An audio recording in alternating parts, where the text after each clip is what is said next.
Police super সাহেব ওখানে আছেন, আর আমাদের ডিস্ট্রিক্ট ফোর্স কোঅর্ডিনেটর নিগম সাহেব আমাদের সঙ্গে আছেন। আমি জেলা শাসক হিসাবে আমাদের মাননীয় মুখ্য সচিব আমাদেরকে একটা নির্দেশ দিয়েছেন যে আজকে আমাদেরকে একটা জয়েন্ট প্রেস কনফারেন্স করতে হবে, যেখানে আমাদেরকে বীরভূমের মানুষকে জানাতে হবে যে এইবার ইলেকশন কমিশন কিন্তু কোনো রকম ভয় সৃষ্টি যদি তৈরি হয় তার একদম বিরুদ্ধে আছে। পোলটা একদম শান্তিপূর্ণ করা আমাদের দায়িত্ব, আর মানুষের আমাদের সহযোগিতা দরকার। এছাড়া কোনো রকম প্রলোভন বা ইন্ডিউসমেন্ট বরদাস্ত করা হবে না। কোনো রকম ভয় সৃষ্টি করা, কোনো রকম ছাপ্পা, কোনো রকম সোর্স জ্যামিং, বুথ জ্যামিং, এটা একদমই বরদাস্ত করা যাবে না। সেটাতে পুলিশ আর সিভিল অ্যাডমিনিস্ট্রেশন এর সঙ্গে সিএপিএফ এরা একদম কর্মরত থাকবে। কোনো রকম এই অসুবিধার মধ্যে আমরা না পড়ি, এটাই আমাদের চেষ্টা থাকবে। বীরভূমের মানুষের কাছে আমাদের এই অনুরোধকে আমাদের এই জিনিসে সহযোগিতা করতে। এছাড়া দু একটা পয়েন্ট আমি কভার করতে চাইছি। ওটা হচ্ছে অনেক পোলিং পার্সোনাল এটা ভাবছেন কি হয়তো ওনাদের কাছে চিঠি গেছে, আবার একটা নোটিশ আসবে, নোটিশের পর আমরা একটা জবাব দিয়ে দেব। এবার কিন্তু ইলেকশন খুব কড়া, চাকরি নিয়ে টানাটানি হয়ে যেতে পারে। সেই কারণে যারা পোলিং পার্সোনাল হিসাবে অ্যাপয়েন্টমেন্ট লেটার পেয়েছে ওনাদের সবাইকে কিন্তু পোলিং ডিউটিতে রিপোর্ট করতে আমি অনুরোধ করছি। কেন এই জিনিসটা আমার হাতে থাকবে না। প্রত্যেকবার ওনাদের মনে হয় কি একটা রিজার্ভ থাকে, আমরা রিজার্ভে পড়ে যাব, পোলিং পার্টি তৈরি হয়ে গেলেই ইলেকশন সুন্দরভাবে হয়ে যাবে, আমাদের পিছনে কেউ লাগবে না। কিন্তু এটা পরিষ্কার বলে দেওয়া, এইবার কিন্তু অনেক ম্যান পাওয়ার কমিশনের নির্দেশে কমে গেছে। সেই কারণে আমাদের কাছে রিজার্ভ প্রায় নেই। সেই কারণে যার নামে পোলিং ডিউটি বেরিয়েছে সে যদি ওখানে না পৌঁছয় তাহলে আইনি পদক্ষেপ আমাদেরকে পিপল রিপ্রেজেন্টেশন অ্যাক্টে ওনার চাকরির বিরুদ্ধে যা নিতে হয় আমরা নেব।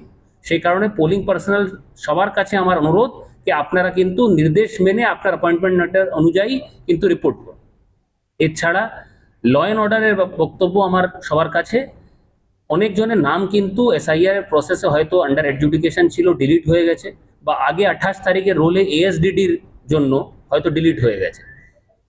সুপ্রিম কোর্টের নির্দেশ অনুযায়ী আপনারা জানেন একটা প্রসেস তৈরি করা হয়েছে। আপনারা যদি 28 তারিখের আগে ডিলিশন থাকে তাহলে ডিও লেভেলে আপিল করতে পারেন, যেটা আমরা রেগুলারলি আপিলগুলো ডিসপোজ করছি। তাছাড়া আপনি যদি আন্ডার এডজুডিকেশন কেসে জুডিশিয়াল অফিসার যে এডজুডিকেশন করেছিলেন ওর মধ্যেও ডিলিট থাকেন, তাহলে আপনারা অনলাইন বা অফলাইন অ্যাপ্লাই করতে পারেন ডিএম আর এসডিও অফিসে, যেখানে ট্রাইব্যুনালের কাজটা খুব তাড়াতাড়ি এগোচ্ছে আর আপনারা কিন্তু একটা রাস্তা পাচ্ছেন।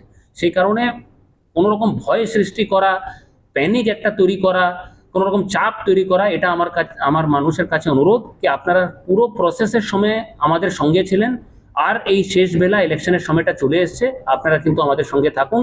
এটাই আমার একটা জয়েন্ট অনুরোধ।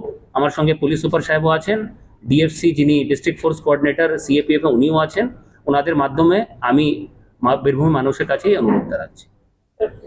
ইলেকশন করতে কোথাও কি সমস্যা হচ্ছে? দেখুন, ডিএম সাহেব ডিটেলে বলে দিয়েছেন। এক দুটো আর এক্সট্রা পয়েন্ট যে আমরা বলতে চাইছি, আইডিয়াটা আছে কি ফ্রি পিসফুল ইলেকশন হবে, ওর জন্য এক্সট্রা যে করা হয়েছে কি ওয়েবকাস্টিংটা হবে, এক্সট্রা ক্যামেরা লাগানো হয়েছে তাকি কোনো গন্ডগোল হলে ওটা ধরা পড়বে। ফের তারপরে এক্সট্রা কিউআরটি রাখা যাবে, যদি কেউ ঝামেলা করে সিএপিএফ ওকে ম্যান করবে। কোনো জায়গায় যদি কেউ ঝামেলা করছে ইমিডিয়েটলি ইন্টারভিন করে ওদের अगेंस्टे ব্যবস্থা নেওয়া হবে। অনেক সময় দেখা যায় কি পোস্ট পোল ভায়োলেন্স হচ্ছে, তো পোস্ট পোল পরে भी প্রচুর নাম্বার অফ সিএপিএফ প্রত্যেক ডিস্ট্রিক্টে থাকবে, আমাদের ডিস্ট্রিক্টেও भी থাকবে। তো ভয় করার কিছু নেই। মানুষ কাছে রিকোয়েস্ট থাকবে কি আপনি পিসফুল আর নিজের ভোট দেন, অসুবিধা নেই, আমরা আছি, we will ensure free and fair election. Thank you. কোথাও কি সমস্যা হচ্ছে? उन्हीं यदि एक लाइन बोलना चाहें। सीएपीएफ की तरफ से यही है कि फ्री फेयर पीसफुल इलेक्शन कराने के लिए सीएपीएफ की तैनाती हर बूथ पे रहेगी, और लोग यहाँ पे सीसीआई की गाइडलाइन के हिसाब से वायलेंस फ्री इलेक्शन कराने के लिए कमिटेड है, और पूरी तरह से लोग यहाँ पे अच्छे से चुनाव कराएंगे। सभी से अनुरोध है कि लीडर होकर चुनाव करें। और এবার আপনাদের যা প্রশ্ন থাকে অনেক সময় দেখা যায় নির্বাচনের সময় পোলিং এজেন্টরা তারা বসতেই পারে না, তাদেরকে তুলে নিয়ে চলে যাওয়া হয়। একটু আগে যেটা বলা হলো যে বিশাল ফোর্সও এসছে, পুলিশও তৎপর আছে, আমাদের দিক থেকে পুরো চেষ্টা থাকবে কোনো রকম ইলেকশন কমিশনের গাইডলাইনে অবমাননা না হয়। কত কোম্পানি পোস্ট থাকে? কোনো সমস্যা রয়েছে এখনো অবধি? এই মুহূর্তে আপনি বীরভূমেরই বাসিন্দা, যারা এখানে বসে আছেন আপনারা দেখছেন খুব শান্তিপূর্ণভাবে আমাদের নমিনেশনটা হয়ে গেছে। বড় বড় ভিআইপি ভিজিট এখানে হয়েছে, অনেক রকম পলিটিক্যাল র্যালি হয়েছে, কোনো রকম আইন শৃঙ্খলা ভঙ্গ বিশালভাবে কোনো অসুবিধা হয়েছে এটা কিন্তু আমরা দেখিনি। কিন্তু তার জন্য পুরোপুরি আমি ক্রেডিট দেব, শ্রেয় দেব আমাদের বীরভূমের মানুষে, যারা যতই কষ্ট থাকে ওরা কিন্তু অনেক সরঞ্জাম রেখেছে। আমি ওটাই অনুরোধ করব কি আপনি এই সরঞ্জামটা কিন্তু রাখবেন, প্রশাসন আপনার পাশে আছে। কত কোম্পানি পোস্ট থাকে? এই মুহূর্তে 51 কোম্পানি, 51 কোম্পানি ফোর্স আছে। কতটা আসবে যখন অব্দি ডিপ্লয়মেন্ট না আসে আমরা বলতে পারি। কোনো স্পর্শকাতর এলাকা চিহ্নিত করা হয়েছে মানে কোনগুলো? আমাদের প্রত্যেকবারই ইলেকশন কমিশন গাইডলাইন অনুযায়ী আমাদের যেখানে যেখানে 21 বা 24-এ কোনো রকম গন্ডগোল হয়েছে, প্রি পোল বা পোস্ট পোল, তাকে একটা ভালনারেবল এরিয়া, আপনাদেরকে আগেও আমি যখন প্রেস কনফারেন্স করেছি বলেছি ভালনারেবল ম্যাপিং করা হয়। ওখানে কারা ভয়ের মধ্যে আছে আর কারা ভয় তৈরি করছে তাদের একটা লিস্ট চিহ্নিত করা হয়। ওখানে ফোর্স মুভমেন্ট করে, ফোর্সের সঙ্গে শেয়ার করা হয়, পুলিশের এডিশনাল মুভমেন্ট থাকে, আমাদের অবজারভাররা ওখানে মুভমেন্ট করেন। ওখানকার বুথগুলোকে ক্রিটিক্যাল মার্ক করা হয়, যেখানে ওয়েবকাস্টিং, এডিশনাল ফোর্সের প্রেজেন্স, এই ডিপ্লয়মেন্টগুলোকে কনসিডার করা হয় যে মানুষের মধ্যে এই শ্রদ্ধাটা থাকে কি ইলেকশন ফ্রি অর ফেয়ার।